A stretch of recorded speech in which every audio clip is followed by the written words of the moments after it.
Jump Tales presents an inspiring love story of Rene and Bubbles, written by Aga and narrated by Miss J.A.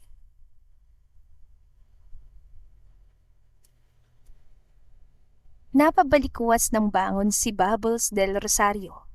Mabilis ang paghinga niya habang nakatitig sa kisame ng kanyang silid. Nanlalagkit ang noo sa pawis kahit malamig naman ang aircon. 6 na taon na mula nang iwan niya ang mansyon ng mga Castellano. Hanggang kailan kabida sa panaginip ko, Rene na may XL Hungarian sausage at hindi pantay na takoyaki. Bulong niya. Hanggang ngayon, dinadalaw pa rin siya ng parehong bangungod. Bubbles, kinalbo mo si Blossom. Bulong ni Rene sa kanyang panaginip habang sila'y nagtatalik at naghahalikan, kaya sinapak niya ang sarili. Ang bastos mo talaga, Bubbles. Hindi ko namimiss ang Hungarian sausage mo na may hindi pantay na takoyaki, Rene. At kahit na 29 na ako at 6 na taon nang walang dilig, hindi ko hinahanap-hanap ang Hungarian sausage mo. Kahit manumbalik ka pa sa panaginip ko, isa ka na lamang sumpa para sa akin. Natawa si Bubbles dahil hangin naman ang kausap niya. Parang kahapon lang nang mangyari ang lahat. Parang kahapon lang nang maramdaman niyang unti-unting nadurog ang puso niya. Bumuhos ang malakas na ulan ng gabing yun.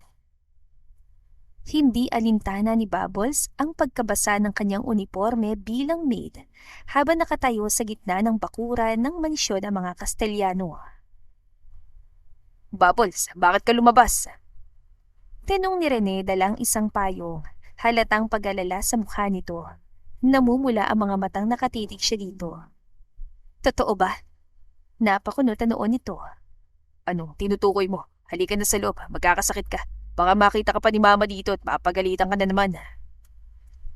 Napayuko siya habang tumatawa. Ngunit kasabay noon ay ang pag-agos ng luha sa kanyang mga mata. Kaya pala hindi mo kayang ipaalam sa mata pobre mong mga magulang na may namamagitan sa atin. May nobya ka na pala. Fiancé na pinili ng mama mo. Bubbles, makinig ka mo. Hindi! Sigaw niya.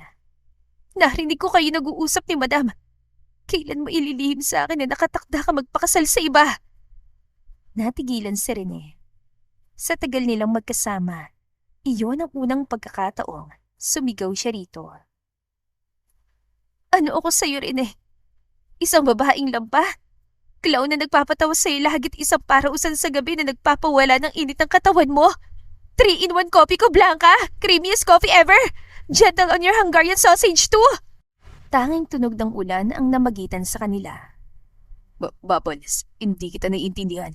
Yan ka na naman sa mga alien mong salita eh. Clumsy ka na nga para ka pang alien magsalita. Umiling si Bubbles. Ano ko sa'yo? Ulit niya. Sabihin mo! Natahimik si Rene at ang katahimikang yon ang unti-unting pumatay sa lahat ng pag-asa niya.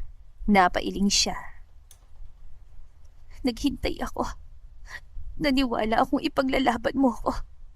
Mahal kita, Rene. Nanginig ang boses niya. Mahal na mahal kita. Mariing pinikit ni Rene ang mga mata at nang muli itong magsalita, yun na rin ang sandaling tuluyang siyang nawasak. Bubbles, ipapakasal ako sa iba. Kung ganun, ang mga bumbayan natin, practice mo lang para sa babaeng pakakasalan mo. Para gumaling ka tapos ibang kalbong Blossom ang papasukin ng best friend kong Hungarian sausage. Umiwas ang tingin si Rene. Parang huminto ang mundo ni Bubbles. Parang hindi na niya marinig ang ulan. Hindi na niya marinig ang sariling paghinga. Napatras siya. Lahat ba na nangyari sa atin? Wala lang. Dahil baka tulong lang ako. Isang lupa samantalang langit ka. Hindi agad nakasagot si Rene. Napangiti si Bubbles at tinalikuran ito. Nagsimula siyang maglakad na nakayuko nang bigla siyang tumama sa isang poste dahilan ng pagkahilo niya. Bubbles! Agad na tumayo si Bubbles habang hawak ang noong tumama sa bakal na poste. Mag-walk out ako. Sana ma-expired ang Hungarian sausage mo at walang mailabas sa cheese para hindi masarapan ang ipapakasal sa'yo. Kung hindi lang ako nahihiya kay Kuya Rafi, ipapatulpo ko talaga kayo mga Castellano. Inirapan niya si Rene, pero muli siyang tumama sa poste. Nang tumalikod siya kaya napamura siya. Ngunit sa paglisan niya sa buhay ni Rene, ay daladala niya sa sinapupunan ang bunga ng pagmamahal nila. Mariing pinikit ni Bubbles sa mga mata nang bumalik siya sa realidad. Ay, tama na Bubbles. Hindi na ikaw yung dating clumsy na katulong nila Rene. Nagbago ka na. Matagal na panahon na lumipas. May sarili na siyang buhay.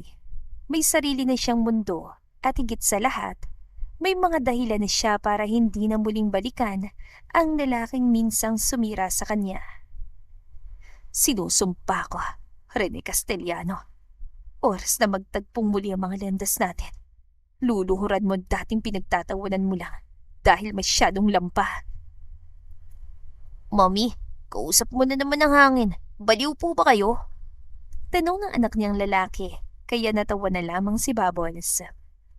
Mommy, hindi po ba talaga magpapakita si Daddy sa amin?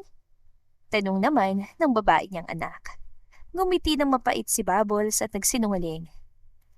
Busy pa sa trabaho si Daddy eh.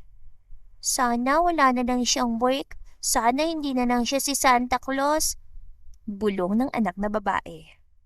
Nagsinungaling kasi si Bubbles at sinabing si Santa Claus ang ama ng mga anak na palaging nagbibigay sa kanila ng regalo. Hihintayin kong pagbagsak mo rin eh. Hindi ko hahayaan na makita mo mga anak ko. Wika niya sa kanyang isipan bago niya kapang kambal. Dumating nga ang araw na pinakahinihintay ni Bubbles at wala siyang sinayang na oportunidad. Samantalang sa kabilang dako ay tahimik ang umaga ni Rene Castellano, isa sa pinakabatang bilyonaryo sa Pilipinas sa edad na 35 anyos.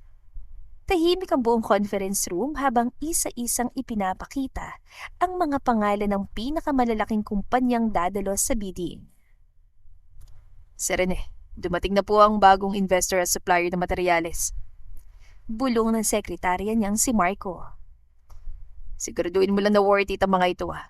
Ayoko nang walang silbi, Marco. Naglalagas ng buho ko dahil sa stress. Kung wala lang akong pakialam sa Castellano Construction Services, matagal ko nang binitiwan to eh. Pabalang na sagot ni Rene. Ngunit nang bumukas ang pinto, biglang natigilan ng lahat.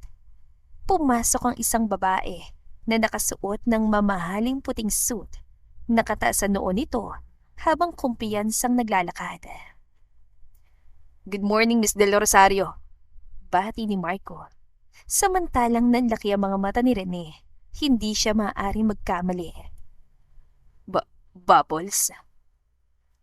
Ang dating clumsy na yaya na laging nadadapa. Natatapunan siya ng kape at pinagtatawanan ng lahat ng katulong sa mansyon. Isang elegante at makapangyarihang babae ang nasa harapan niya ngayon. Parang hindi ang dating Bubbles. Ngumiti ito, ngunit wala ng dating lambing sa mga mata nito. Good morning, Mr. Castellano. Parang sinaksak ang puso ni Rene nang marinig ang formal nitong pagtawag sa kanya. Lalong nagulat ang lahat nang magsalita ang chairman. I would like to introduce the CEO of Chemical X Services, our newest business partner. Tahimik ang buong silid. Samantalang si Rene ay hindi makapaniwalang nakatingin lamang kay Bubbles. CEO? Si Bubbles? Tanong sa isipan nito. Mr. Castellano, ani chairman. Dahil sa problemang kinakaharap ng kumpanya nyo, kailangan yung tulong ng Chemical X Materials and Services para maisalbang proyektong ito. Parang nilamon ng kahihiyan si Rene. Kaya naman niyang bitawan ng kumpanya, subalit pinaghirapan to ng kanyang angkan. Tumingin si Bubbles sa kanya. Walang emosyon, parang hindi sila kailanman nagmahalan.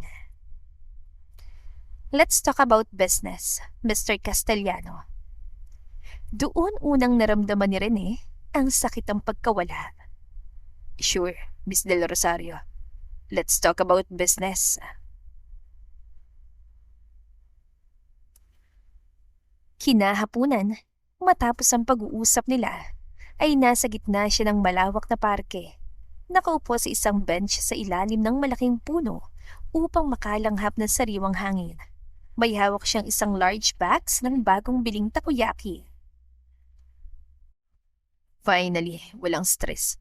Hindi ko akalain na nahasa si Bubbles sa larangan ng pagnenegosyo. Bulong niya. Kumuha siya ng isang piraso. Kakagating pa lang niya nang may dumukot. Napakunot agad ang noon niya, ngunit nalingunin ng magkabilang gilid ay wala naman siya nakita. Dahil sa labis sa stress sa kumpanya at sa pagtatagpo namin ni Bubbles kung ano nung nakikita ko, kailangan ko na naman sigurong ipatingin ang mga mata ko ulit. Bumalik siya sa pagkain, ngunit nabawasan na naman ang takoyaki. Natigilan siya. Mabagal niyang ibinaba ang stick. Tumingin siya sa paligid. Wala naman tao. Minumulto kaya ako. Nagulat siya nang may isang maliit na kamay ang muling dumukot sa kanyang takoyaki. Hey! Bigla siya lumingon sa likuran at doon niya nakita ang isang maliit at matabang batang babae na nakasalamin gaya niya. Nakaupo ito sa damuhan sa likod mismo ng bench niya. Bakit ka nangunguha ng pagkain ko, bata? May 2 buong takoyaki na nakasiksik sa bibig, parang hamster sa taba ang mga pisngi. Nanakawan mo ako ng pagkain. Hindi alam ni Rene kung bakit tila may magaang palad ang humaplos sa kanyang puso habang titig na titig sa batang babae. Takoyaki kong kinuha mo. Ngumiti ang bata. Ang sarap nito. Anito, halos tumirik ang mga mata ni Rene. Bakit mo kinukuha ang pagkain ko? Di mo ba alam na bad yan? Naglagay ng daliri sa labi ang bata. Shh! Ang ingay mo naman po, tanda. Saway nito. Ako pantatahimik. At sinong tanda? Hindi pa ako matanda. You're old na eh. May white hairs ka na like Manong Lucio. Nakikita ko oh. And you're wearing eyeglasses na rin. Konyo itong bumungis-ngis. Anong koneksyon nun sa pagkain ko? Lola liit. May salamin ka rin. Ikaw matanda na. Nakita niyang kumunot ang noo ng batang babae. I'm not a grandma. Bibi pa ako. Paiyak nitong sabi. No, di ka na baby. Nakasalamin ka na like me, kaya you're old na rin just like me. No! Umiiyak nitong sabi. Natigilan si Rene. Oy, huwag ka nang umiyak. Muling dumukot ang bata at kumain habang umiiyak. Mabilis na hinila ni Rene ang box ng takoyaki upang ilayo ito. Hoy, akin to! Uy ka rin, matandang pangit. Bad ka. Wala kang gift kay Santa Claus. Anito. Lola liit, hindi totoo si Santa Claus. No! Ang mean mo. Isusumbong kita kay Mami. Totoo si Santa Claus. Totoo daddy ko. Umiiyak na ito.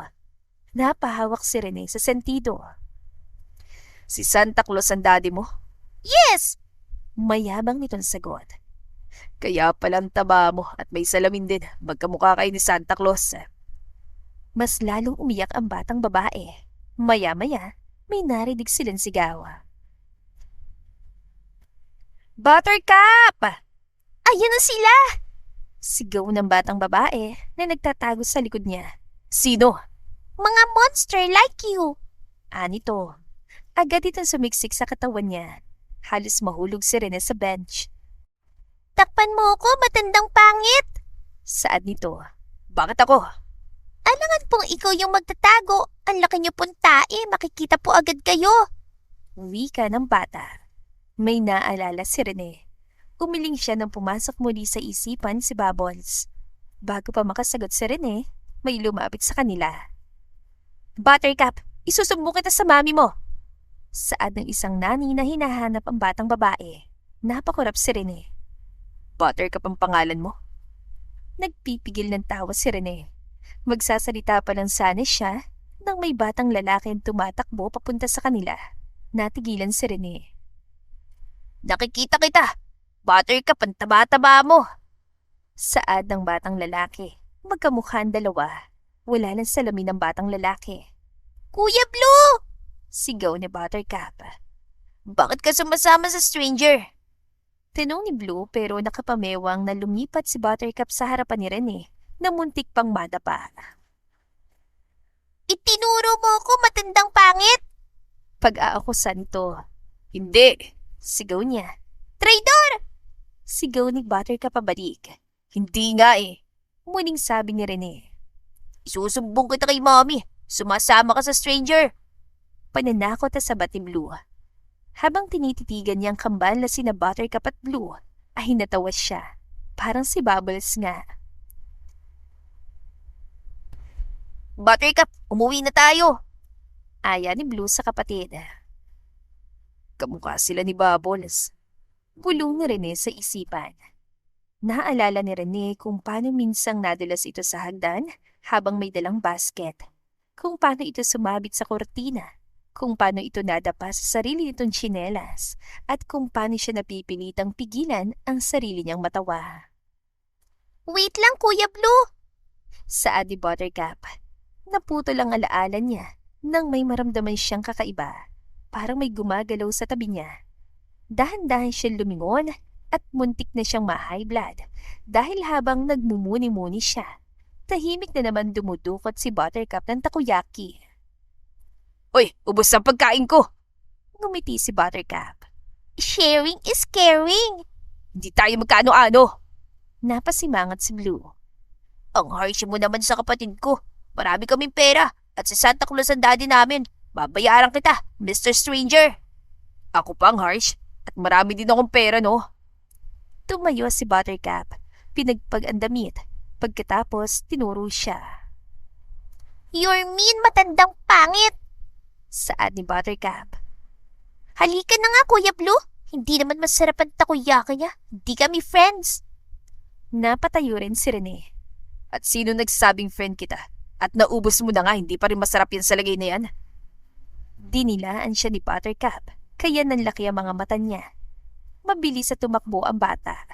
Kasamang kakambal nitong masamang tingin sa kanya. I hate you. You're mean. Sana hindi ka bigyan ni Santa Claus ng gift. Sigaw ni Blue kay Rene. Naiwan siya sa bench. Hindi niya mapigilang mapangitiin ng bahagya. Dahil sa hindi maipaliwanag na dahilan, may humaplos sa puso niya habang nakatitig sa papalayong kambal.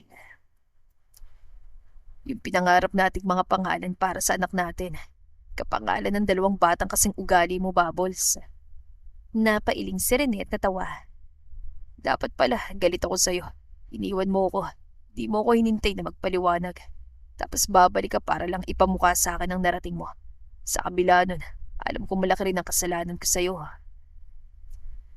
Uupo pa lang sani siya sa bench nang tumawag ang sekretarya at sinabi ang krisis sa kumpanya. Lumipas ang ilang linggo at sa nakalipas na yon, wala ni isang design sa firm ni Rene ang nakalusot kay Bubbles. Rejected ulit? Tanong ni Rene.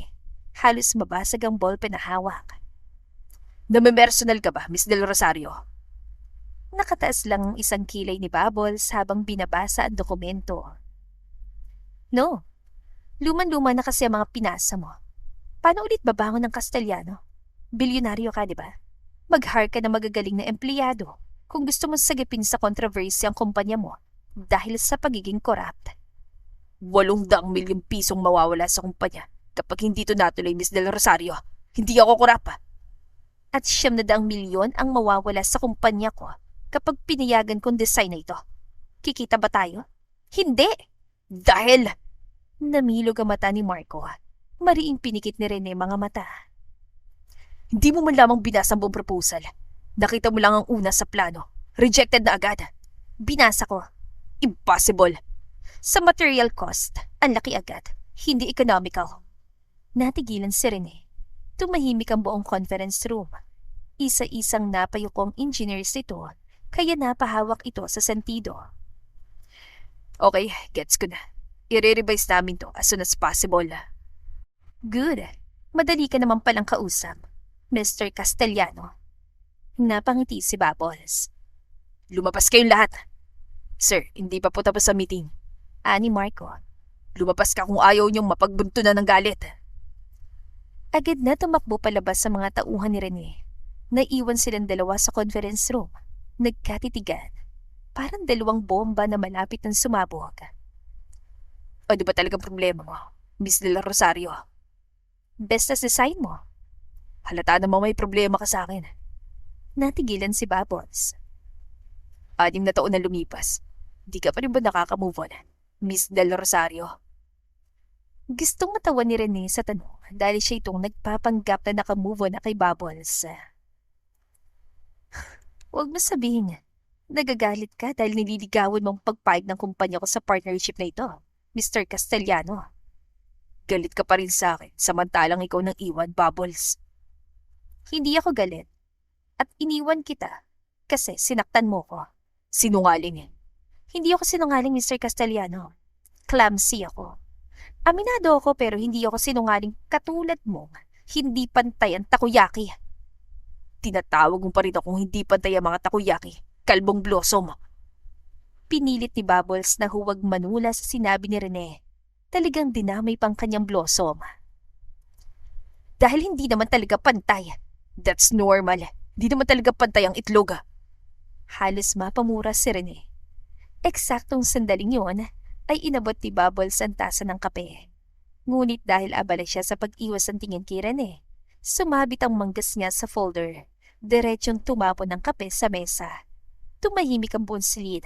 Doon, biglang natawa si Rene. Clumsy ka pa rin. Agad na tumalim ang tingin ni Bubbles.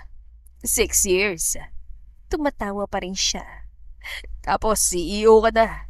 Napailing siya. Pero natatapunan mo pa rin ang sarili mo ng kape. Tumayo si Bubbles. At ikaw, Mr. Castellano. Unti-unti ring nawala ang ngiti ni Rene. 6 years na. Lumapit siya. Hanggang sa halos magkatapat ng kanila mukha dahil sa taas ng heels niya. Pangit ka pa rin. Nabulunan si Rene. Samantalang nagsisinungaling si Bubbles. Makalaglag panty pa rin ang pisikal na anyo ni Rene. Mas sumarap, ngunit hindi niya yun aaminin. At mukhang mas lalo kang tumanda. Hindi na talaga natanggal ang gratos sa mga mata mo. Excuse me, ang tinutukay mong matanda ngayon ay ang nagpatirik na mga mata mo noon. Namula si Bubbles pero umiwas siya ng tingin. At mas marami ka ng white hair, Mr. Castellano. Natural, ikaw ang dahilan ng stress ko. At hindi naman marami, nabibilang lang. Ako pa talaga? Oo, matapos ang 6 na taon ay nandito ka sa harapan ko. Pinapahirapan ako. I-deserve mo namang mahirapan. Ngumiti siya. Yung ngiting lalong nagpapataas ng blood pressure ni Rene. At least, may naitulong ako sa buhay mo, Mr. Castellano. Pagkasabi noon ay tinalikuran niya ito. Ngunit bago siya makalayo, pinigilan siya ni Rene. Bubbles. Huminto siya. Mas gusto ko yung dati. Natahimik siya. Yung nakakatawa, maingay, clumsy. Yung laging nadadapa. Yung hindi ako tinitingnan na parang gusto akong pahirapan at hindi ako kilala. Sandaling katahimikan ang bumalat sa kanila. Pagkatapos, mabagal na lumingon si Bubbles. Ngunit wala nang lambing sa mga mata niya. Patay ng Bubbles na yun, Rene. Wala nang Bubbles na mahal ang masungit na gaya mo. May mga minamahal na akong iba at sila ang buhay ko. May pamilya ka na? Ngumiti si Bubbles. Meron na. At sa unang pagkakataon, wala nang maisagot si Rene. Nasaktan siya.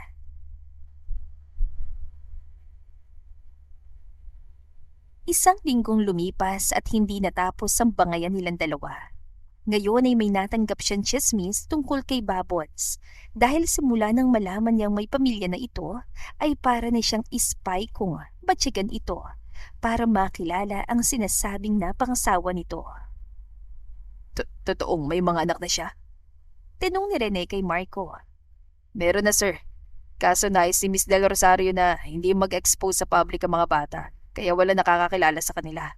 Sagot ni Marco. Asawa? Meron din. Ang alam ng lahat ay meron na, ngunit sa matandang business tycoon na si Don Francis Tan na dating amo ni Miss Del Rosario. Nang mamatay ito, nakatanggap siya ng mana mula rito. Sagot ni Marco. Umiwas ng tingin si Rene dahil sa sakit na siyang lumukob sa kanyang puso. Pagkatapos po ng meeting niyo mamaya, may business trip po kayo kasama si Miss Del Rosario sa Singapore. Mas maganda kung sa kanya ka na lang po magtatanong. Magalang na paalala ni Marco. Tumango na lamang si Rene. Ilan saglit pa ay nasa biyahe na sila ni Bubbles. Bubbles, tawag ni Rene. Hindi na napigilang kausapin ito. Tahimik naman si Bubbles habang nagbabasa ng financial report sa private jet. Bubbles, walang sumagot. Kalbong Blossom. Mariin niyang ibinaba ang tablet. Ano? Ngumiti si Rene. Wala naman. Baka kasi nawalan ka na ng dila dahil sa pananahimik. Papansin ka talaga. Gusto ko lang malaman kung buhay ka pa. Bakit? Ipagdiriwang mo ba kung hindi na ako buhay? Ipagdiriwang ko na nga na patay na lalaki mo. Napakunot ang noo si Bubbles dahil hindi yan iintindihan ang tinutukoy ni Rene. Lalaki ko? Hindi na sumagot si Rene. Anong pinagsasasabi mo, Rene? Bakit? Mali ba ako? May asawa at mga anak ka na, di ba? Hindi nakapagsalita si Bubbles samantalang nasaktan si Rene. Pagdating nila sa Singapore, ay mas lalo pang lumala ang bangayan nila. Kahit saan, palaging nasa tabi niya si Rene, parang pesteng ayaw umalis. May nabalitaan ako sa'yo. Pangungulit pa nito. Nasa isang meeting sila pero silang dalawa lang ang hindi nakikinig. Chismoso ka kasi. Bubbles, you're a gold digger. Doon tuluyan tumigil si Bubbles. Mabagal niyang ibinaba ang hawak na wine glass. Excuse me? Kanina sinasabi mo lang na may asawa at mga anak na ako. Tapos ngayon, gold digger naman. Nakasandal si Rene sa upuan. Tama naman ang sinabi ko. Tumalim ang mga mata ni Rene dahil sa selos. Bigla kang naging CEO. Bigla kang yumaman. Masaya ako nakapag-aral ka. Pangakong dapat akong gagawa nun. Pero hindi ko gusto na kumapit ka sa iba para lang umahon sa kahirapan. Pinaimbestiga mo ba ako? Umiling si Rene. Marami akong naririnig tungkol sa'yo. Bigla ka naging tagapagmana ng isa sa pinakamayamang business tycoon sa Pilipinas. Noon. Tahimik si Bubbles at naalala ang tumulong sa kanya nang umalis siya sa mga Castellano. Di ba medyo kainahinala? Napailing si Bubbles. Yun ba talagang tingin mo? Ano ba dapat kong isipin? Na pinaghirapan ko lahat ng meron ako. Nag-aral ako rin eh. Nagtayo ng sarili kong kumpanya. Nagsikap ako. Pinaghirapan gamit ang pera ng iba. Natawa si Rene at iyon ang pinakamalaking pagkakamali niya. Namana mong halos kalahati ng empire na matandang yon. Ano ngayon? Obvious naman. Tuluyan ang nainis si Bubbles. Sabihin mo ng derechahan, Rene. Nagkatinginan sila. Mukhang naging magaling kang gold digger. Parang sumabog ang bonsilid. Tumayo si Bubbles at sa unang pagkakataon, sa loob ng 6 na taon, nakita ni Rene ang sakit sa mga mata nito. Alam mo kung ano yung nakakatawa, Rene? Buong buhay ko. Tumawa siya, ngunit nanginginig ang boses. Ikaw lang ang lalaking minahal ko, pero sinaktan lang ako. Natahimik si Rene.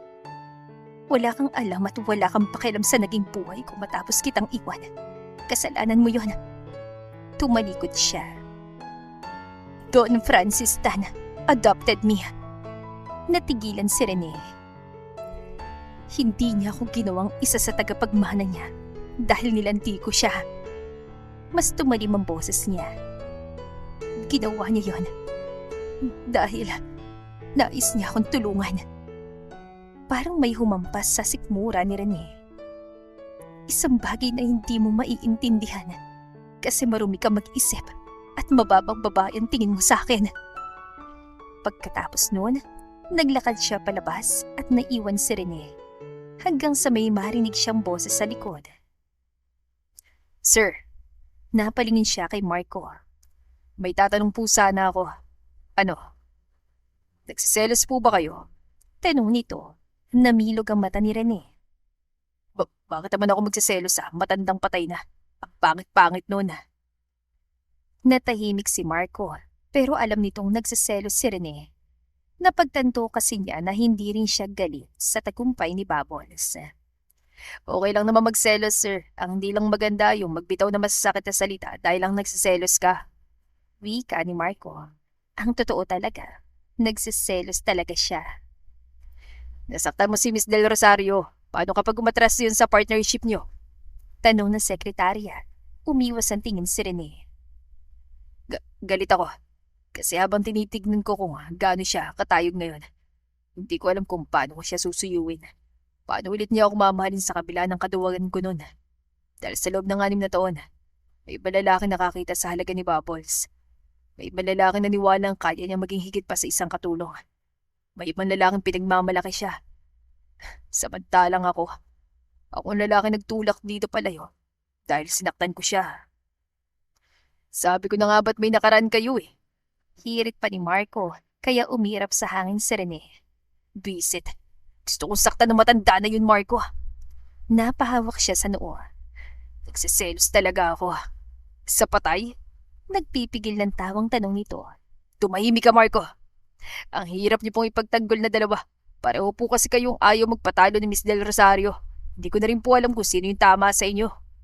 Anito. Sa unang pagkakataon sa buong buhay niya, naisip ni Rene na baka masyado na siyang huli para bumawi kay Bubbles. Hindi na siya pinansin ni Bubbles simula noon. Pagbalik nila sa Pilipinas ay mas lalo lamang lumala ang sitwasyon dahil sa tuwing magkasama si Rene at Bubbles, parang may live-action world war. Rejected na naman. Ibinagsak ni Bubbles ang folder sa mesa. Napakurap ang buong board at directors. Hindi mo pa nga natatapos basahin. Natapos ko na, Mr. Castellano. Natigilan si Rene. Mali ang valuation. Overpriced. Napapikit si Rene. Samantalang halos maiyak na sa gilid si Marco. Sir, baka gusto niyo pong mag-break muna tayo. Kanina pa po kayo tensyonado ni Miss Del Rosario. Natapon tampuhan yung dalawa para kayo mag-asawa nag-aaway dahil sa selos. Sabat ni Marco. Hindi ha. Sabay na sagot ni Rene at Bubbles. Baka itong si Miss Del Rosario may gusto sa akin dahil palaging rejected ang proposal ko. Hirit ni Rene. Yak! Sagot naman ni Bubbles. Baka ka naman, parang hindi ka baliw na baliw sa akin nun. Noon yun, Rene, hindi na ngayon. Nagtitigan ng mga board of directors at nagpipigil na mapangitiis sa bangayan ng dalawa. Makalipas ang ilang minuto, muling nagsalita si Rene. Teka, ano na naman? Bakit Powerpuff Girls ang pangalan ng mga projects mo? Problema mo. Gusto kong Powerpuff Girls eh. Chemical X Material Services. And? Project Blossom, Project Buttercup, Project Blue. Natigilan si Rene nang maaalala rin ang kambal na nakita niya sa park. Wait. Tumigil ang mundo ni Rene. Blue and Buttercup? Ano bang pakialam mo? Kinabahan din si Bubbles dahil napansin ni Rene ang mga pangalang minsan nilang pinangarap na dalawa. Hindi ba pwedeng ipangalan kong project na bagay sa pangalan ko? Tumayo si Rene. Walang normal na tao ang magpapangalan sa bigating project ng Buttercup, Bubbles. Ikaw pa lang. Natahimik ang lahat. Hindi ko problema kung boring kang tao, Rene. Bakit Blue at Buttercup? May pangalang minsan nating pinangalanan para sa magiging anak natin. Gustong isipin ni Rene na mahal pa rin siya ni Bubbles. Bakit ka ba curious? Mahiya ka naman sa mga kasamahan natin dito. Napalunok si Rene. Coincidence ba yon? Tumalim ang tingin ni Bubbles. Mr. Castellano, hindi mo pagmamay-ari ang pangalang Buttercup at Blue. Maliban na lang kung nais mo yun ipangalan sa magiging anak niyo ng babaeng pinakasalan mo. Ano? Bakit ko naman ipapangalan sa anak ko ang mga pangalan dapat para sa anak natin? At wala akong asawa, wala akong pinakasalan, para akong asong gala na naghihintay sa'yo nung iwan mo ko. Nanlaki ang mga mata ni Bubbles. Kumabog ng napakabilis ang kanyang puso, kasabay ang sunod-sunod na kantsawan ng boards. Yun naman pala eh. Kinikilig na wika ni Marco. Shut up! Sigaw ni Rene at Bubbles. Parehas na namumulan dalawa. Muling nagsalita si Bubbles. Bumalik na tayo sa topic natin about sa project. Tumayo siya at nais iwasan ang titig ni Rene. Nang matapos ang meeting ay hindi na nakapag-concentrate si Rene. Paulit-ulit na umuukit sa isip niya ang dalawang pangalang yon. Napapikit siya at inalala ang mga pangarap nila ni Bubbles. Kapag babae ang una, gusto ko Buttercup ang pangalan. Nakangiting sabi ni Bubbles habang nakahiga sila sa damuhan. Bakit Buttercup? Bubuin natin ang Powerpuff Girls? Reklamo ni Rene. Ikaw nga, gusto mo Blue. Cool kaya ang Blue. Pangalan ba ng tao yun? Ay, basta Buttercup ang gusto kong pangalan ng magiging anak natin. Pagkaraan ng 6 na taon, bigla na lang ulit lumitaw ang mga pangalang yon sa mga project ni Bubbles. Napahawak si Rene sa noo. Hindi niya alam kung bakit, pero may kakaibang kutob na sumisiksik sa dibdib niya. Isang kutob na parehong nagbibigay sa kanya ng pag-asa at takot, lalo pat may nakilala siya mga batang nasa edad 5 taong gulang. Marco. Agad lumapit ang sekretarya. Yes, sir? Saan nakatira si Bubbles? Natigilan si Marco. Po, ang bilis niyo naman po. Aakyat agad kayo ng ligaw. Saan siya nakatira? Hindi ko sinabing aakyat ako ng ligaw. I mean, oo, kung mas sigurado ko na wala siyang karelasyon ngayon. Lalong nanlaki ang mga mata nito. Gusto ko lang makasigurado na tamang sinabi mo. May mga anak na sila ni Francis Tan. Gusto ko siya makita para makahingi ng tawad. Napabuntong hininga si Rene. Alam mo bang address niya? Tuluyang natahimik si Marco. Dahil sa loob ng maraming taon, hindi pa niya kailanman narinig si Rene Castellano na kusang humingi ng tawad. Ilan sandali pa, may iniabot itong maliit na papel. Nakasulat doon ang address ni Bubbles. Tinitigan yun ni Rene at sa hindi niya maipaliwanag na dahilan, mas lalong bumilis ang tibok ng puso niya.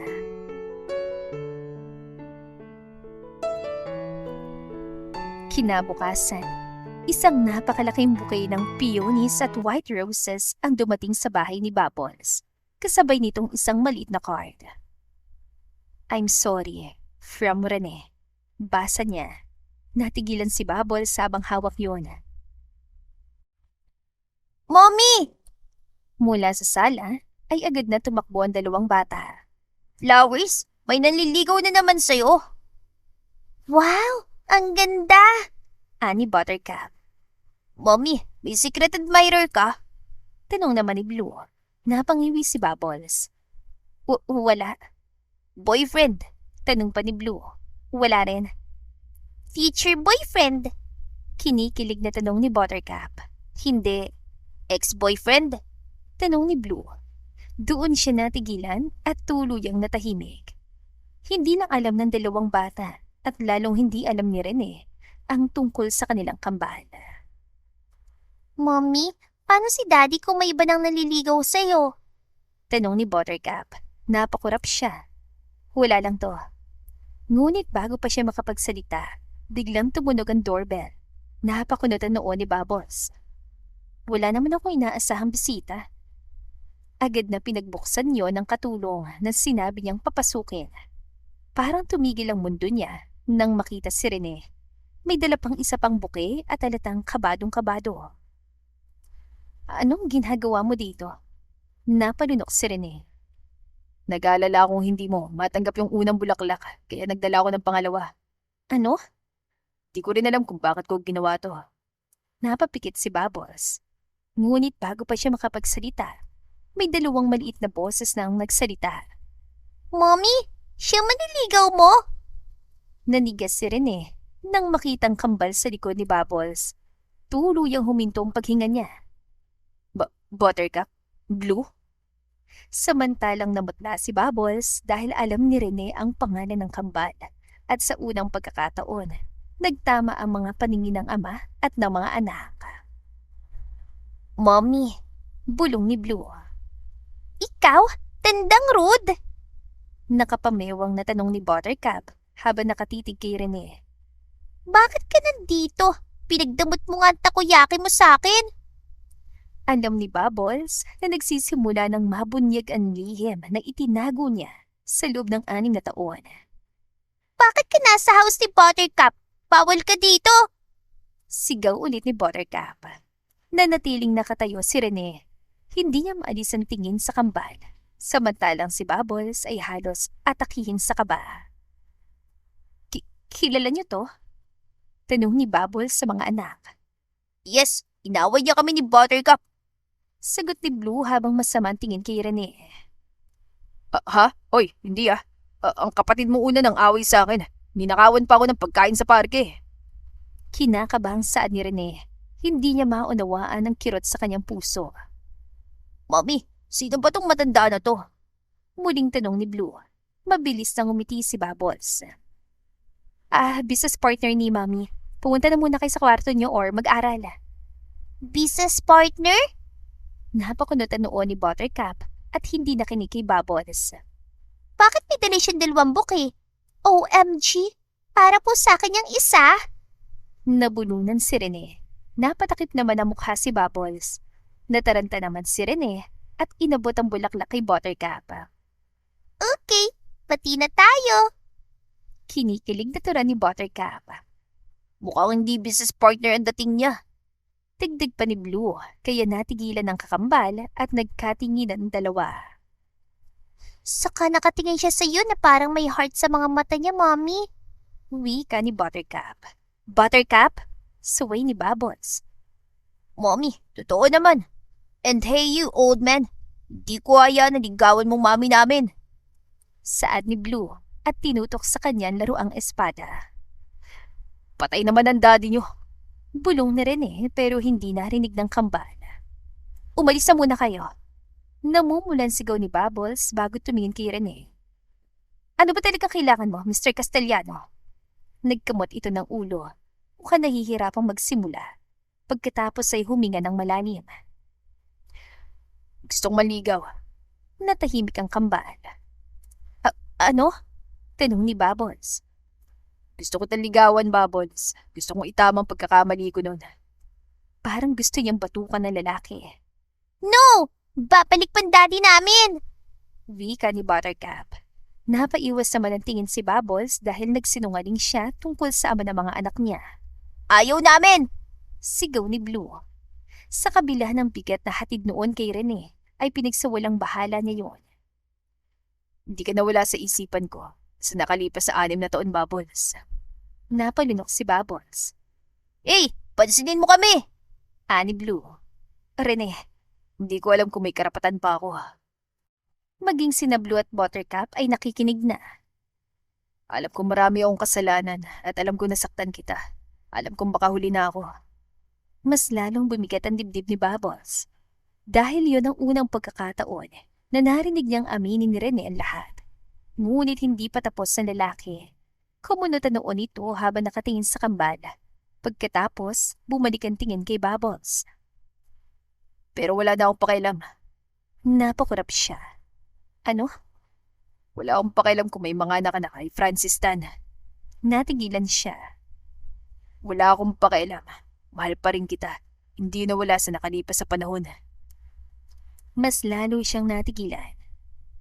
Wala rin akong pakialam kung mahal mo pang ama nilang yumao na. Parang may bumara sa lalamunan niya. Dahil hindi nito alam. Hindi alam ni Rene. Hindi alam ng lalaking nasa harapan niya na ang ama ng mga batang ito ay siya rin. Rene, nagpatuloy ito. Tatanggapin ko, Bubbles. Nanlaki ang mga mata niya. Anong tatanggapin mo? Silang dalawa bilang sarili kong mga anak. Napatingin si Rene sa kambal. Hindi ko agawin ang posisyon ni Francis bilang ama ng kambal. Pero mamahalin ko sila kagaya ng pagmamahal ko sa iyo. Tahimik na nakikinig sina Blue at Buttercup. Kung ayaw nila sa akin, hindi ko pipilitin ang sarili ko. Pero ipaglalaban kong pagmamahal ko sa iyo. Bagay na hindi ko nagawa noon na labis kong pinagsisihan. Mabagal na lumunok si Rene. Kung bibigyan mo ako ng pagkakataon, Napayuko siya sandali, parang kinakain ng hiya. susubukan kong maging mabuting ama at maniligaw para sa inyo. Tahimik si Bubbles.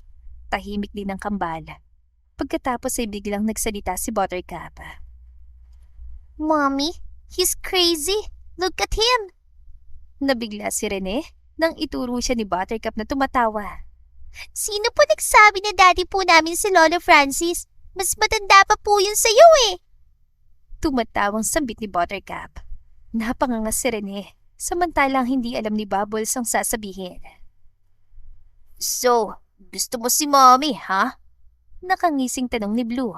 Nahabulunan si Rene. Bakit ba kayo sumasabat sa usapang pang matatanda? Kinakabahang tanong ni Bubbles. Tinatanong ko lang po para alam ko kung paano ko siya isusumbong kay Santa Claus. Dapat si Daddy lang naniligaw sa'yo, Mommy.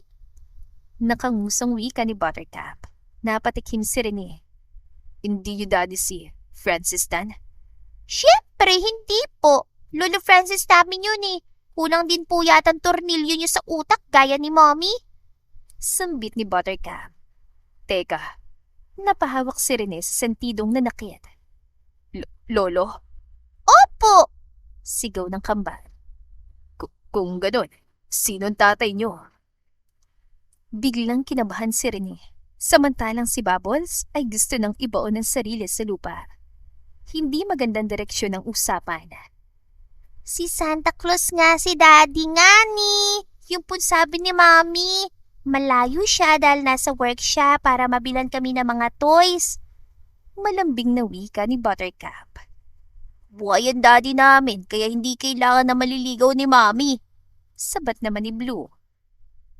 Bubbles, nasaan ang tatay nila? Hindi alam ni Bubbles kung paano niya sasagutin ang tanong.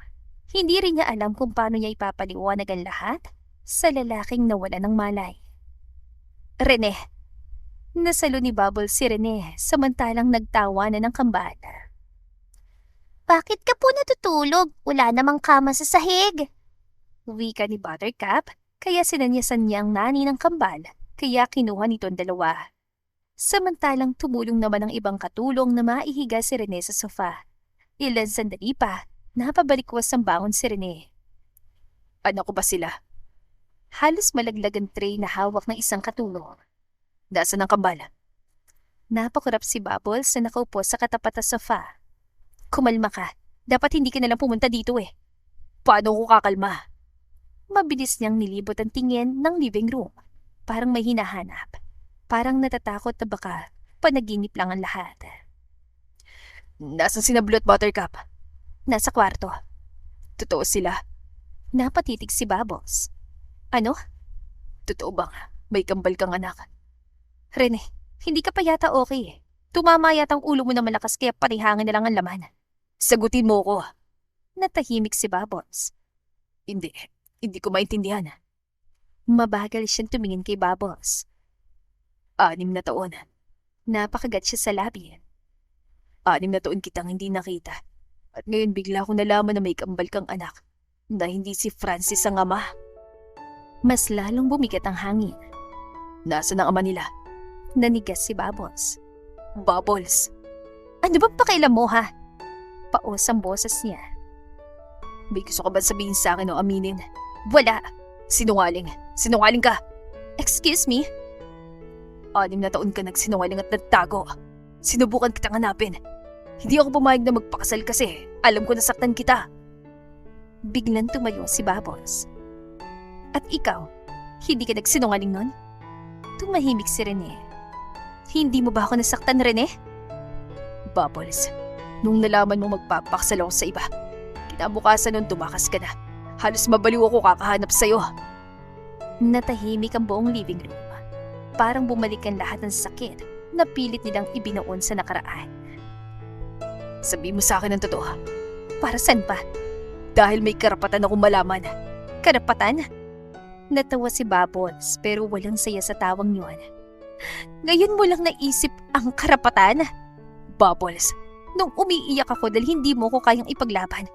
Nasaan yung karapatan ko? Nung umiiyak ako gabi-gabi dahil buntis ako. Nasaan ang karapatan ko? Nanigas si Rene. Nung halos hindi ko alam kung paano bubuhayin ang mga anak ko. Nasaan ka? Parang may mabigat na bagay ang dumagaan sa dibdib ni Rene. Bubbles, Nanginginig ang boses niya. sabihin mo sa akin na anak ko sila. Ayoko. Isipin mo na lang na mga anak sila ni Francis. Yun naman ang tingin mo sa akin. Sabihin mo, Ayoko! ako bang ama nila? Nayanig ang buong living room. At sa mismong sandaling yon, May narinig silang malakas sa lagapak sa itaas. Pareho silang napalingon. Mabilis siyang tumakbo papunta sa hagdan at nakasunod si Rene. Natigilan sila pareho. Nakatayo doon sina Blue at Buttercup. Parehong namumutla at parehong nakatitig sa kanila. Nako, Ma'am Bubbles, pasensya na po pero gusto talaga kayong pakinggan ng mga bata. Sambit ng nani. Nanlaki ang mga mata ni Bubbles. Narinig namin. Malamig na sabi ni Blue. Parang nawala ng kulay ang mukha ni Bubbles. Lahat. Dagdag pa nito. Mommy, Unti-unting namuo ang luha sa mga mata ni Buttercup. siya ba talaga ang daddy namin? Parang tumigil ang mundo.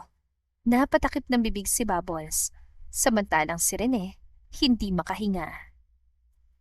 Dahil sa unang pagkakataon sa loob ng 6 na taon, narinig niya mismo mula sa mga anak niya ang tanong na matagal na niyang hindi alam na hinihintay niyang marinig. Mommy, Nanginginig ang maliit itong boses.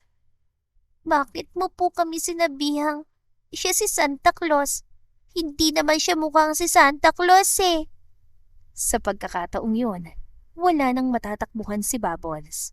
Dahil ang katotohanan ay nakatayo na sa harap nilang 4.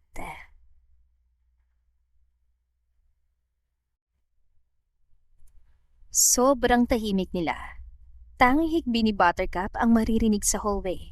Nakatayo si Bubbles na tila nawala ng lakas. Answer us, Mom.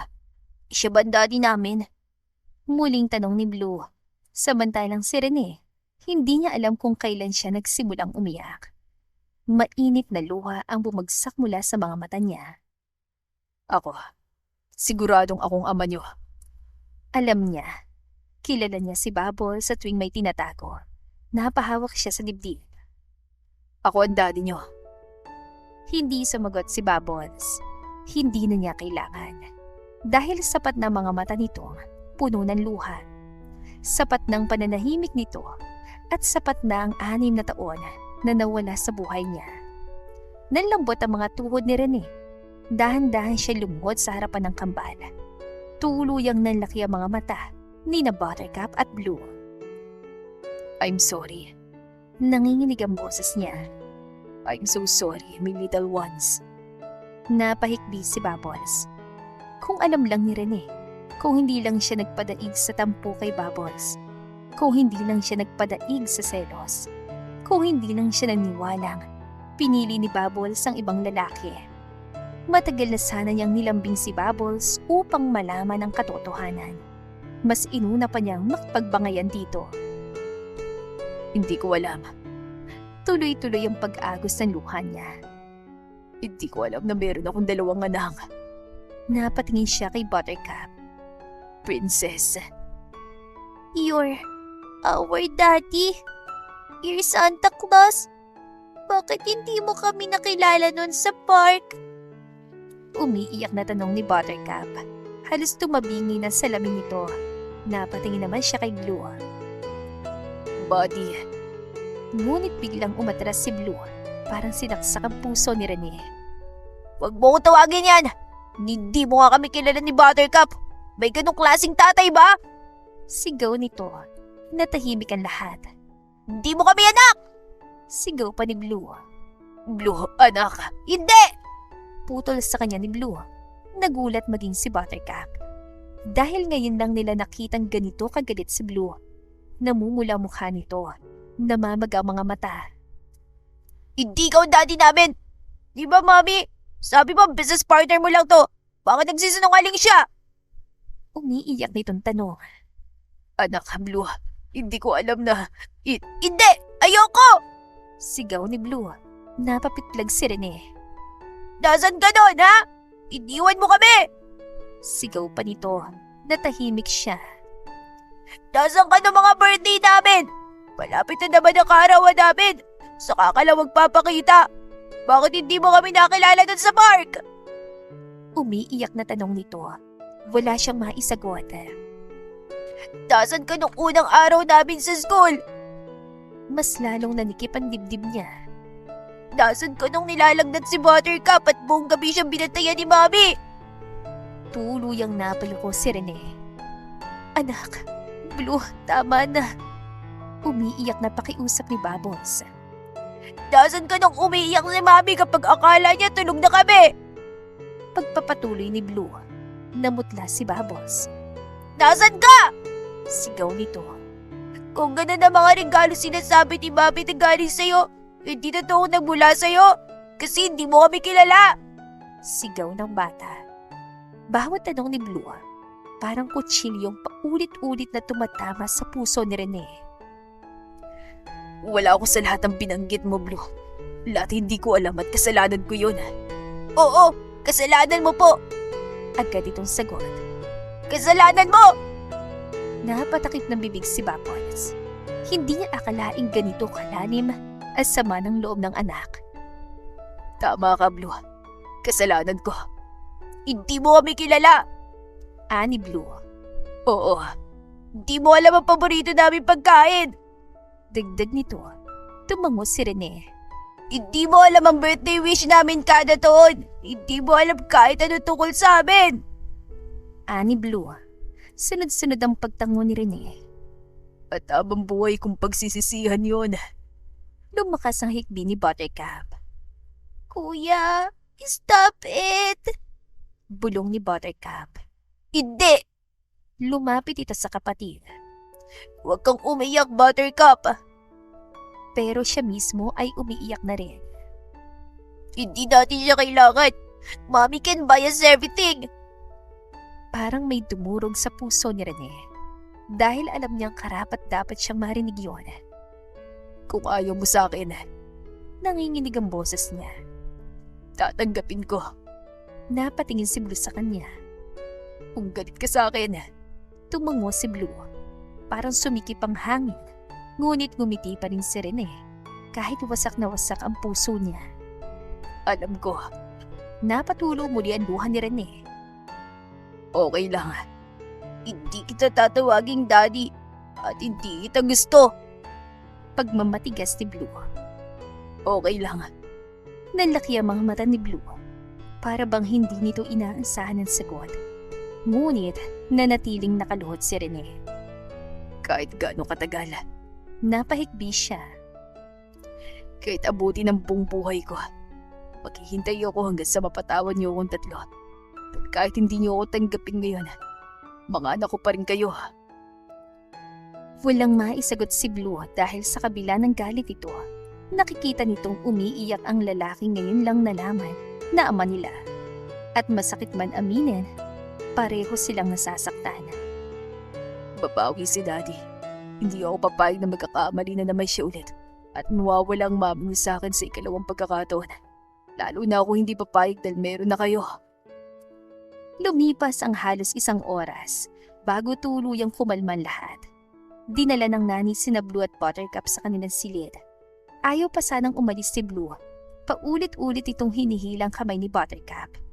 Ngunit nang makita nitong umiiyak na si Bubbles, tahimik na rin itong sumunod. Naiwan si Rene at Bubbles na silang dalawa lamang. Nakakabinging katahimikan. Nakaupo si Bubbles sa veranda habang nakatanaw sa hardin. Samantalang si Rene ay nakatayo lamang ilang hakbang ang layo. Hindi ka pa ba aalis? Tanong ni Bubbles. Ako nakakausap sa mga bata. Hindi ito yung inaasahan kong pagkikita niyong tatlo. For sure, nabigla kayo. Patawarin mo ko, Rene. Pareho silang pagod. Pareho silang wasaka. Kaya pala galit na galit ka sa akin nang muli tayo magkita. Akala ko dahil lang sa nasaktan kita nun at hindi pinaglaban. Nagmukha kang tanga sa piling ko. I assume na mahal mo pa ako pero hindi. Napapikit si Bubbles. Hindi lang pala dahil sa nangyari na ng galit mo. Dahil 6 na taon ka mag-isang nagpalaki ng mga anak natin. Dapat pala akong magpasalamat sa lalaking pinagseselosan ko. Inaruga ka niya habang pinagbubuntis mong kambal na dapat ay ako ang gumawa. Naramdaman niyang muling namuo ang luha sa mga mata niya. Huwag mo na muna silang biglain. About doon sa design proposal mo. Okay na. Napangiti si Rene sa kabila ng sakit. Maghihintay ako, Bubbles. Hindi mo kailan tanggapin ang design ko kung hindi mo talaga gusto. Magsisikap ako. Napahawak siya sa rehas ng beranda. Hindi ako galit kasi inilihim mo sila. Kasalanan ko yun na bukal sa loob kong akuin. Natahimik si Bubbles, pero sunod-sunod ang hikbi niya. Bubbles, may kailangan akong sabihin sa'yo. Alam kong huli na pero nais ko lang na malaman mo. Hindi siya sumagot. Noong araw na narinig mo na ipapaksal ako sa ibang babae. Biglang nanigas si Bubbles. Noong araw na nag-away tayo sa gitna ng ulan.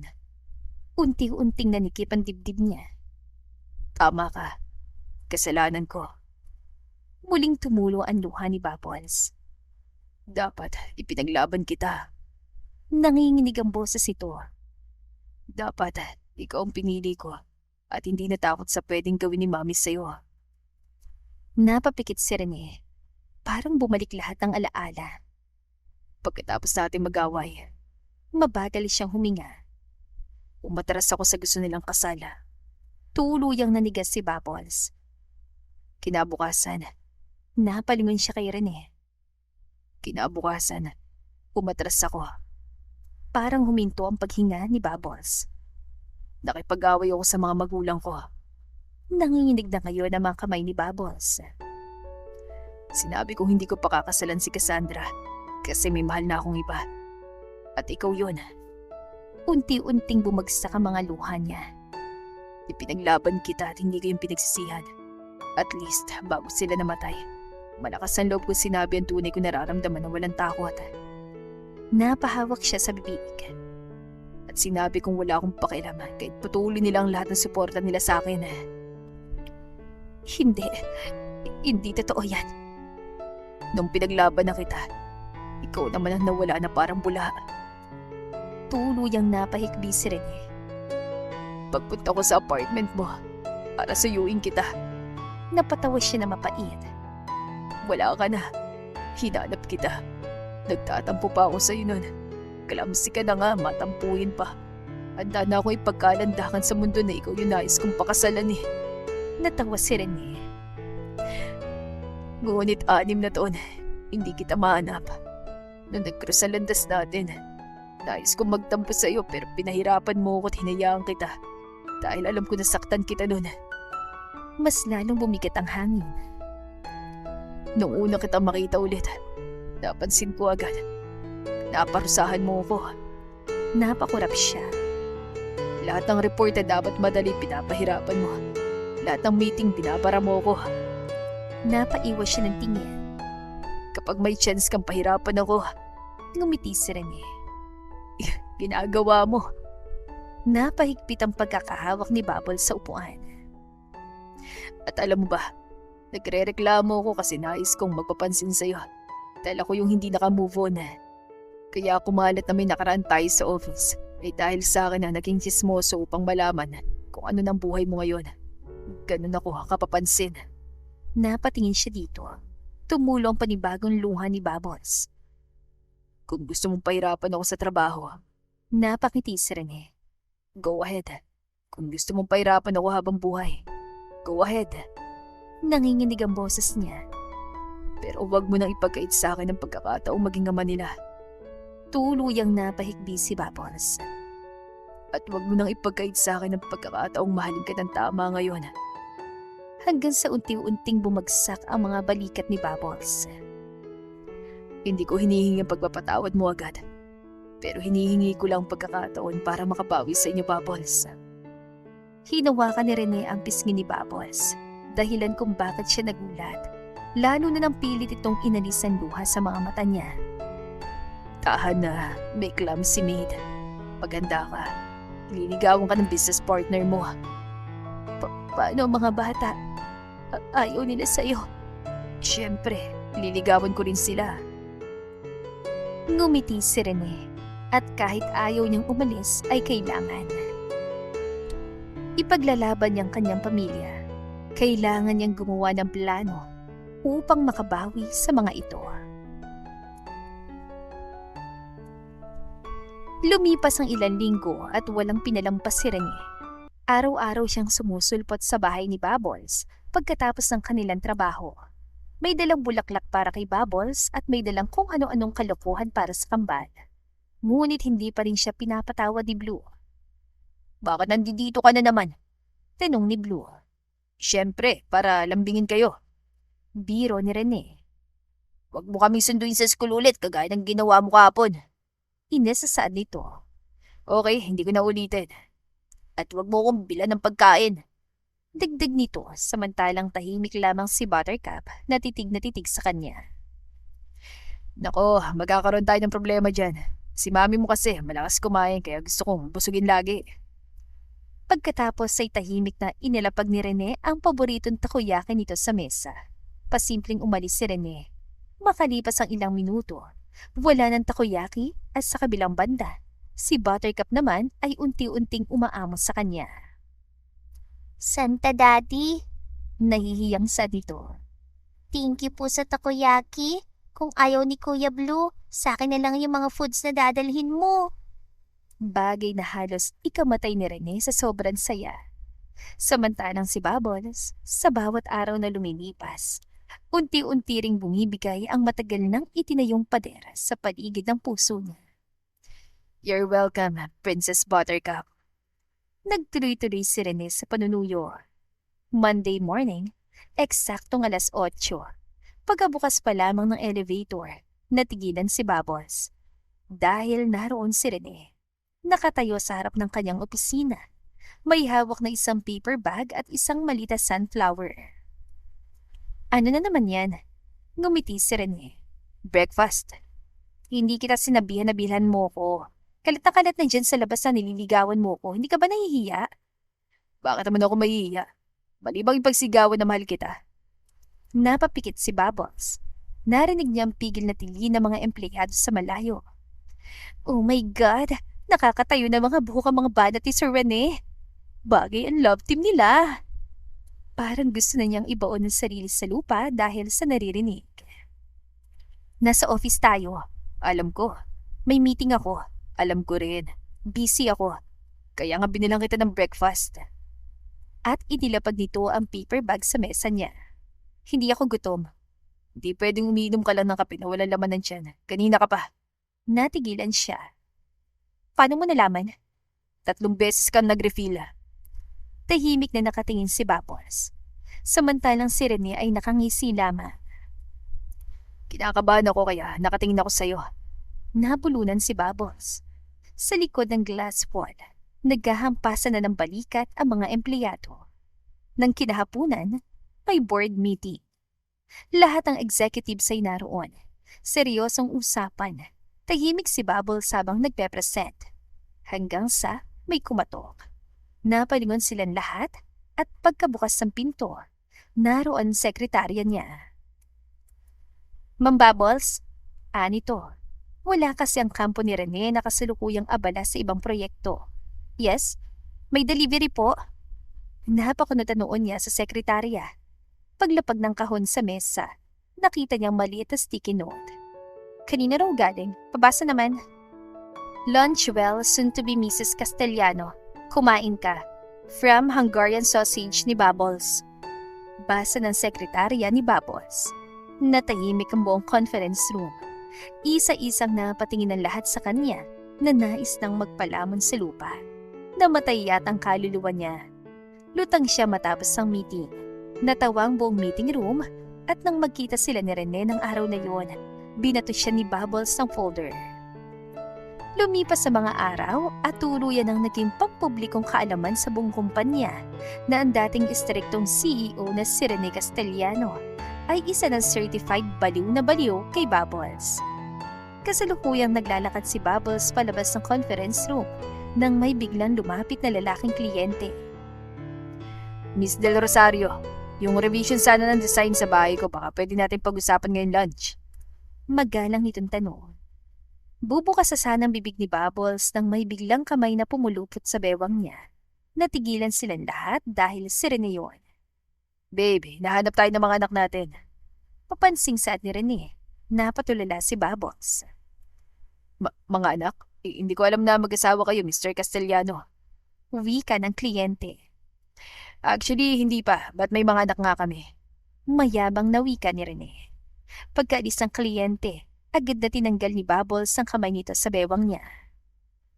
Ano bang problema mo? Wala. Nagsiselos ka. Hindi Nagsiselos ka.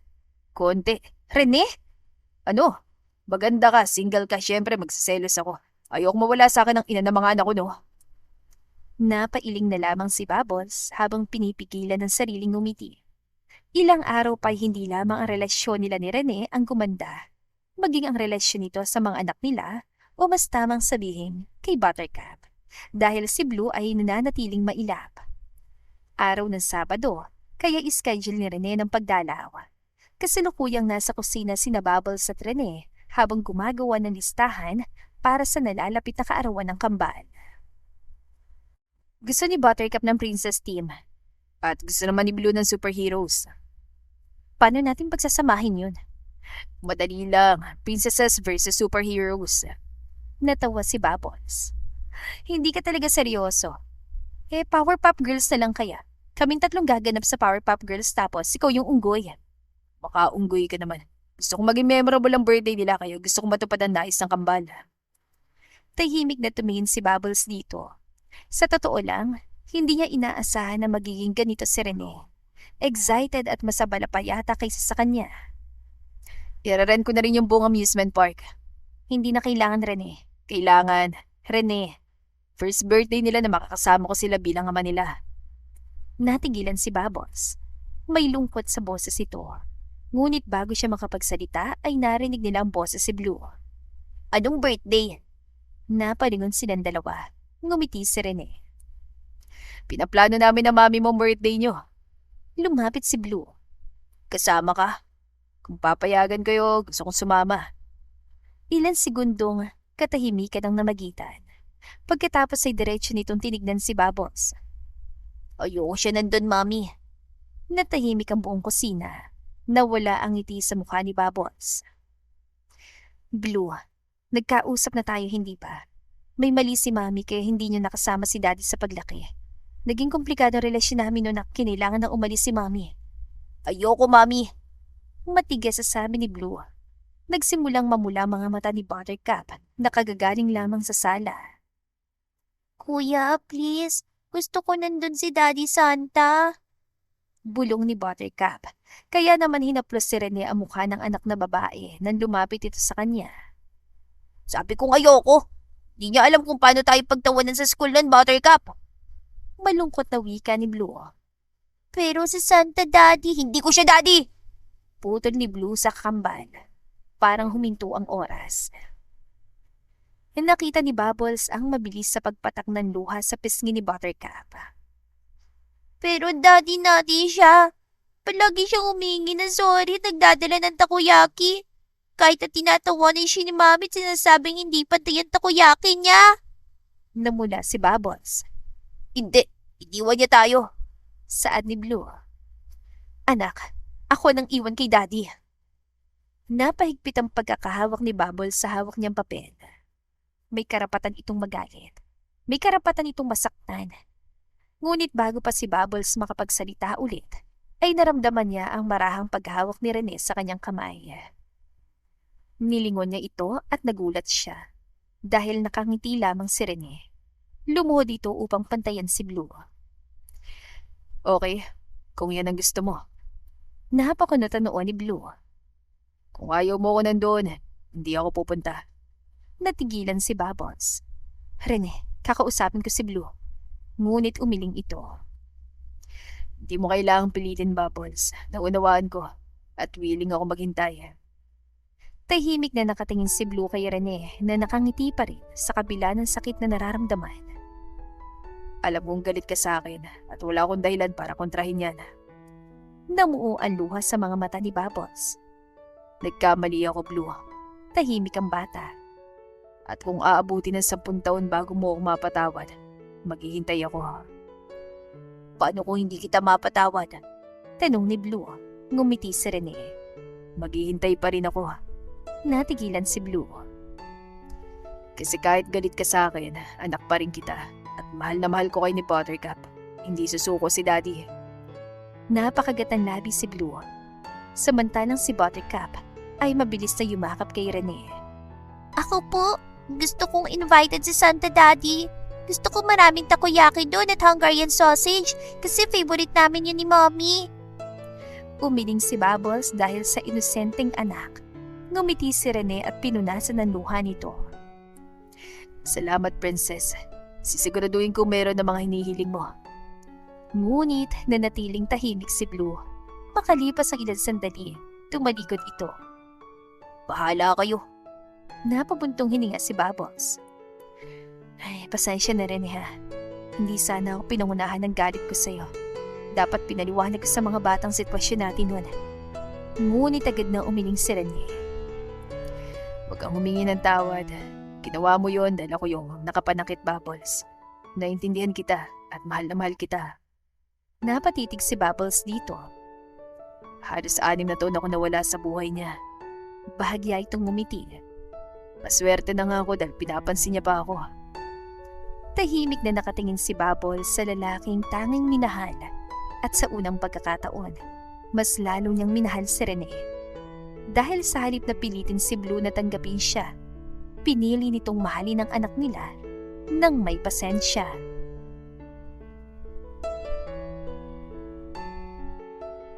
Dumating ang araw na matagal nang hinihintay ng kambal, ang kanilang ika-7 kaarawan.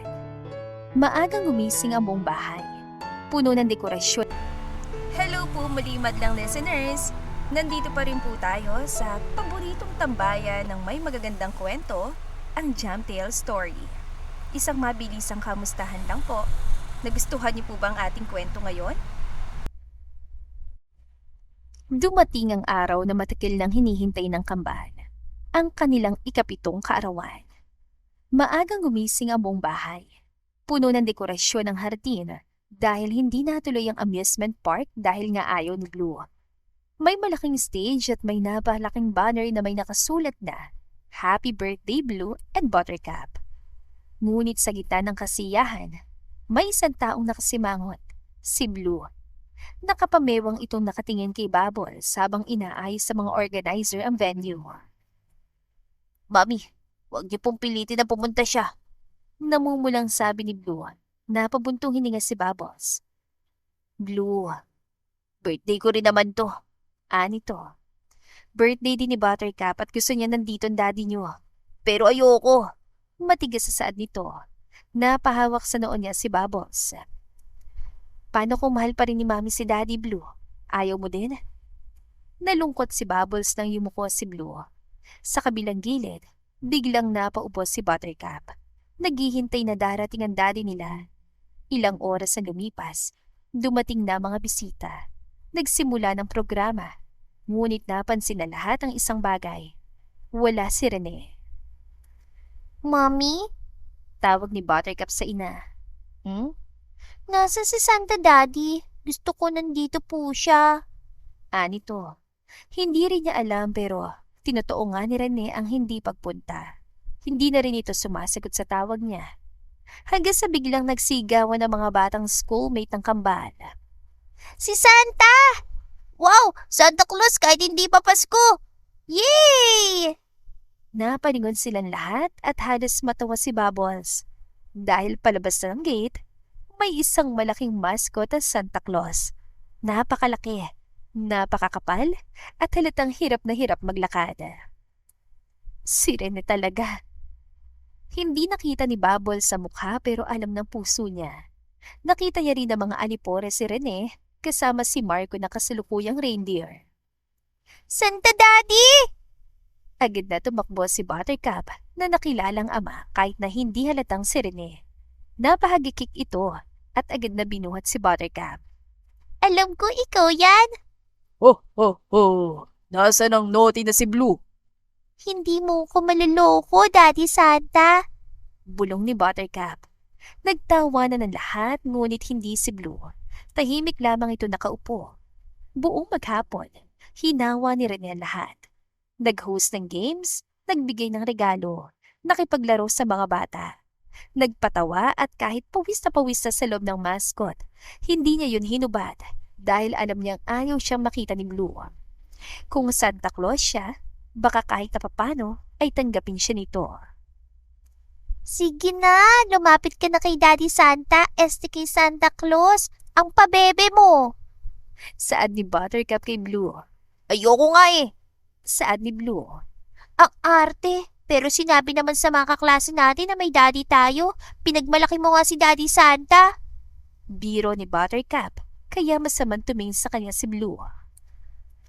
Kinagabihan, malapit ang matapos ang party. Masaya pa rin naglalaro ang mga bata, habang ang mga matatanda naman ay abala sa kwentuhan. Ngunit biglang pinatay ang musika. Napalingon ang lahat sa stage. Unti-unting umakyat doon ang malaking mascot ang Santa Claus. Nagtawanan ng mga bisita. Ho, ho, ho! May importanteng mensahe si Santa bago siya lumipad. Ani Rene. Tumayo si Bubbles mula sa kinaupuan niya. Hindi niya alam kung ano na naman ang balak ni Rene. Huminto sa gitna ng stage ang Santa Claus. Pagkatapos, dahan-dahan nitong hinubad ang malaking ulo ng mascot. Good evening everyone. Hindi na Santa Claus ang boses ko. Mamamaos na yata ako kakasalita ng ho ho ho. Natigilan si Bubbles. Nais ko lang sanang humingi ng ilang minuto bago matapos ang party ito. Magsiuwian na lahat. Napatingin siya kay Buttercup. Pagkatapos ay kay Blue at huli kay Bubbles. Una, gusto kong batiin ang mga cute na anak ni na Bubbles del Rosario na sina Blue del Rosario and Buttercup del Rosario.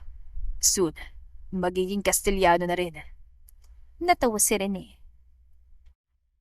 6 na taon ako nawala sa buhay ng mga anak ko. Natahimik ang buong hardin. 6 na taon na hindi ko nakita ang una nilang hakbang. Hindi ko narinig ang una nilang salita. Hindi ko sila nayakap kapag may sakit sila. Hindi ko sila naihatid sa unang araw nila sa school. Bahagyang nabasag ang boses niya. At hindi ko sila nasabihan araw-araw na mahal ko sila. Napaluha si Buttercup. Tahimik lamang si Blue.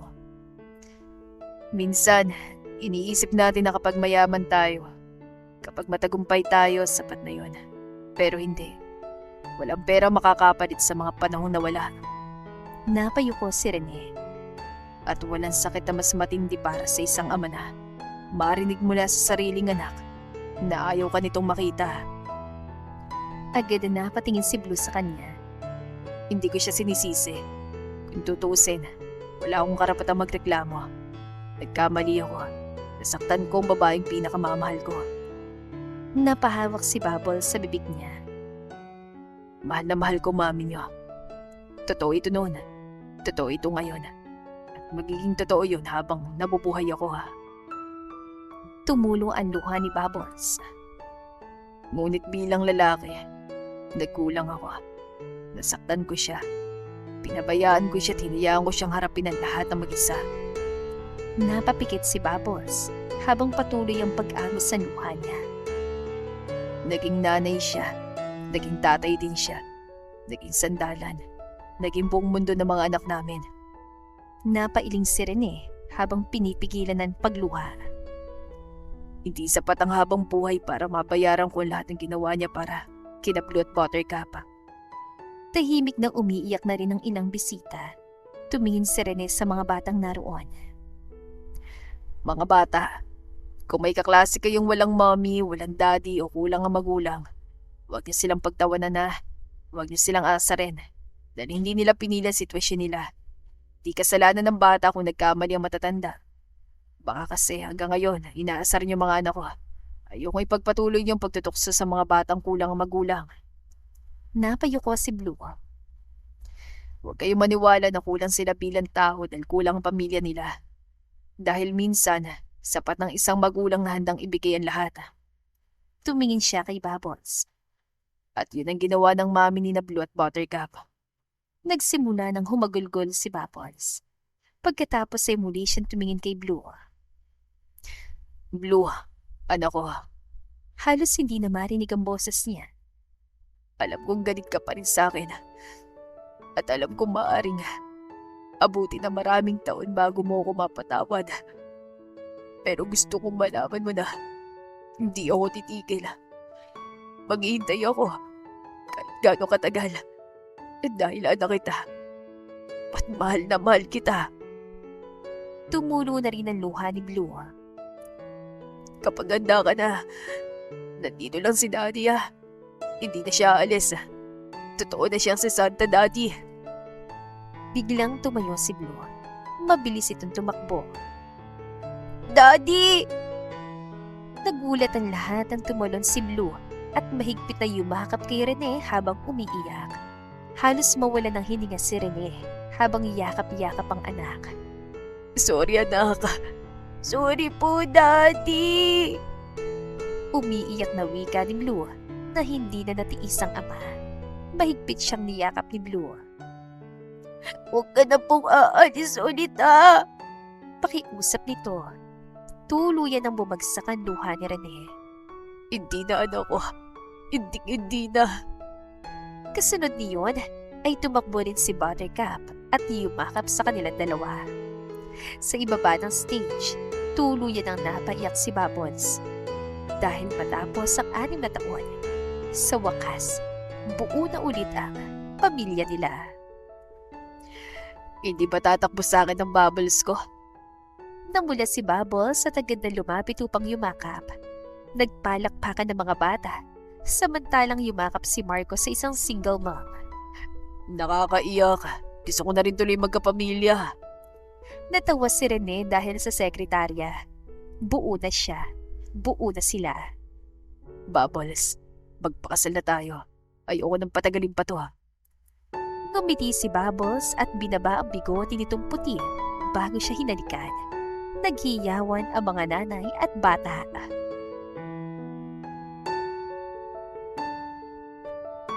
Lumipas ang ilang buwan. Punong-puno ng bulaklak ang simbahan. Hindi na mapakalis si Rene sa harapan ng altar habang paulit-ulit siyang pinupunasan ni Marco. Boss, relax. Kasal lang naman to. Uwi ka ni Marco. Kasalanan mo to. Bulong ni Rene.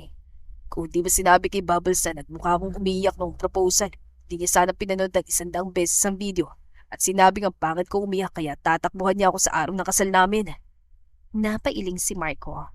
Sa kabilang banda, nakasuot ng napakagandang wedding gown si Bubbles habang inaayos siya ni na Buttercup at Blue. Mommy, Malungkot at saad ni Buttercup. Ano yun, anak? kapag kinasal na kayo ni Daddy, maglalambingan na kayo araw-araw? Mabubuo na si Blossom?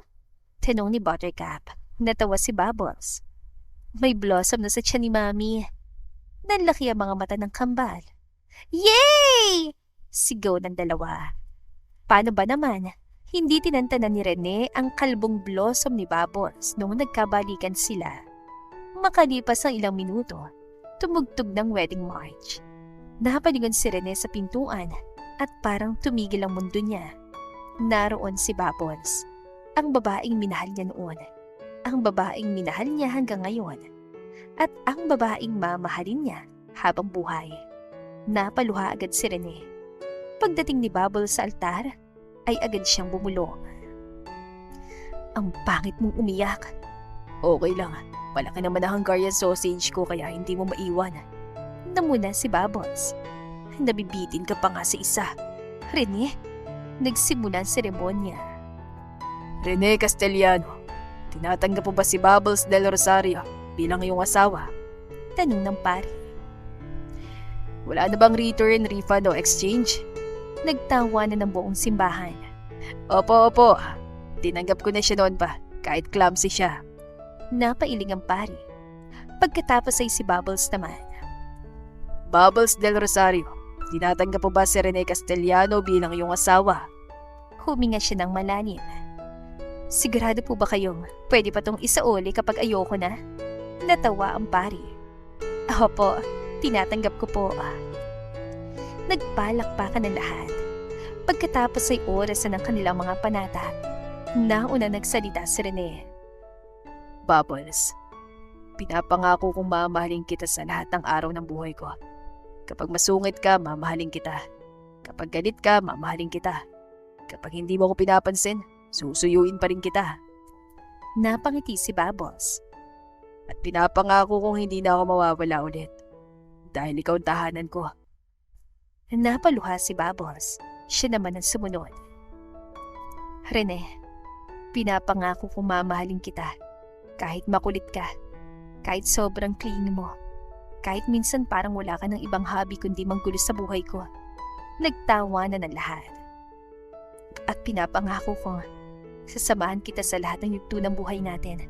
Sa masasayang araw, sa mahihirap na araw, at kahit sa mga panahon na ngungulit ka ng kiss kada 5 minuto, na parang gusto mong ubusin ang mga labi ko.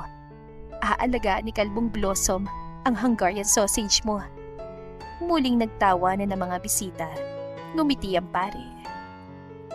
Sa bisa ng kapangyarihang pinagkaloob sa akin, ngayon ay mag-asawa na kayo. You may now kiss the bride. Hindi na naghintay si Rene. Agad niyang hinila si Bubbles palapit at hinalikan. Naghiyawan ang lahat.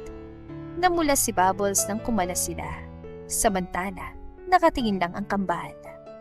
Daddy, Tawag ni Blue. kapag kasal na ba, pwede nang maghalikan kahit araw-araw. Nabulunan si Rene.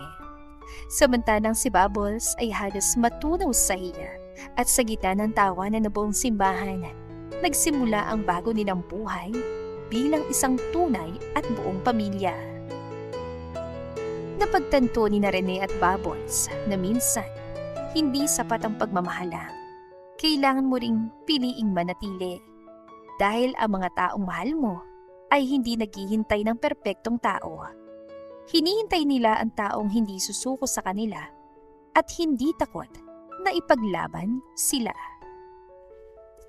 Bago tuluyang matapos ang kwentong pag-ibig, nais ko munang magpasalamat sa inyong lahat na naglaan ng oras upang samahan sina Rene at Bubbles na nagpapatunay na tunay ngang may pag-ibig. Ako nga pala si Aga, ang orihinal na sumulat ng kwentong ito. At bago po natin tuluyan tapusin ito, shoutout muna po kina Ruth Alcorcon, Hazel Elardo, Edna Espinosa, Belect 786, at Mitch Luna.